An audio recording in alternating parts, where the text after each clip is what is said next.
នឹកមនុស្សស្រីម្នាក់ដែលទៅឆ្ងាយនឹកមនុស្សស្រីម្នាក់ធ្លាប់ក្បែរកាយនឹកគ្រាឆោមឆាយអូនទួញយំរឿងរ៉ាវកន្លងបងមិនល្អធ្វើឲ្យរូបអូនអងសងខឹមផ្ដល់ក្តីរំពឹងមិនបានឲ្យអូនឈឺឲ្យអូនយំឲ្យអូនខឹងមួម៉ៅដូចលៀកខាងក្រៅរឿងរ៉ាវដដែលសន្យាឲ្យនៅតែខូចអូនសុំចប់អូនសុំបែកជាមួយបងរហូតតែបងនេះឈួតបងមានអំនួតថាអូនមិនអាចអត់បងទេឥឡូវបែកមែនទើបដឹងថាស្ដាយក្រោយខ្លាំងណាស់ស្នេហ៍ចង់បកក្រោយកែប្រែក៏ហួពេលទៅហើយប្រាប់ពាក្យចុងក្រោយថាបងខុសត្រឡប់មកវិញឲ្យបងលួងបានទេ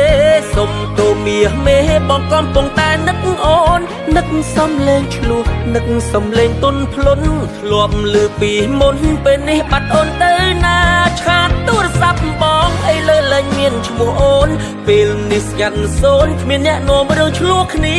អូនខឹងបងខ្លាំងចេញទៅទាំងមិនបានលីពុំងាបងសុំទុំ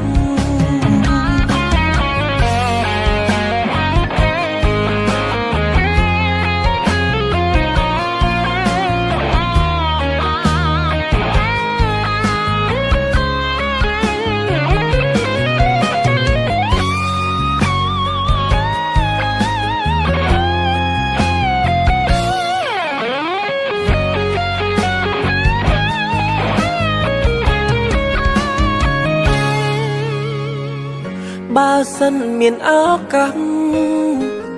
បងអោបអូនឲ្យស្កប់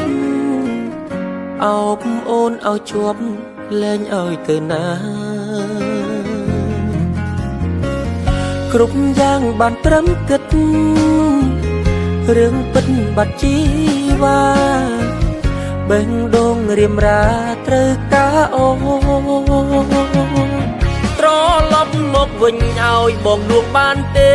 សុំទូមាសមេបងកំពុងតែនឹកអូននឹកសំលេងឆ្លោះនឹកសំលេងទុនភ្លុនធ្លាប់លឺពីមុនពេលនេះបាត់អូនទៅណាឆាតទូរស័ព្ទបងអីលើលែងមានឈ្មោះអូនពេលនេះស្ងាត់សូនគ្មានអ្នកនាំរឿងឆ្លោះគ្នាអូនខឹងបងខ្លាំងចេញទៅទាំងមិនបានលីពុំងាបងសុំទុំត្រឡប់មកវិញឲ្យបងលួងបានទេសុំទូមាសមេបងកំពុងតែនឹកអូននឹកសំលេងឆ្លោះនឹកសំលេងទុនភ្លុនធ្លាប់លឺពីមុនពេលនេះបាត់អូនទៅណាឆាតទូរស័ព្ទបងអីលើលែងមានឈ្មោះអូនពេលនេះស្ងាត់សូនគ្មានអ្នកនាំរឿងឆ្លោះគ្នាអូនខឹងបងខ្លាំងចេញទៅទាំងមិនបានលីពុំងាបងសុំទុំអូនខឹងបងខ្លាំងចេញទៅទាំងមិនបានលីពុំងាបងសុំទុំ